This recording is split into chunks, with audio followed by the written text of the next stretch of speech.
Nai-stress o pagod na pagod ka na ba?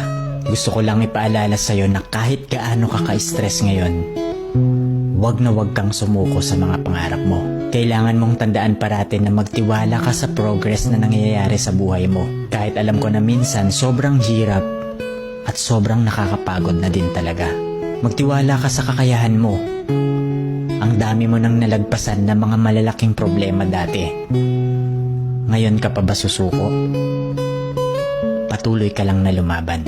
Yung pakiramdam mo ngayon na nahuhuli ka na sa buhay, siguro dahil nakikita mo yung mga kakilala mo o yung mga kaibigan mo, pakonti-konti may na-achieve na sila. Parati mong tandaan na lahat tayo ay may kanya-kanyang timeline sa buhay. Hindi ka nahuhuli at hindi ka rin naman nauuna.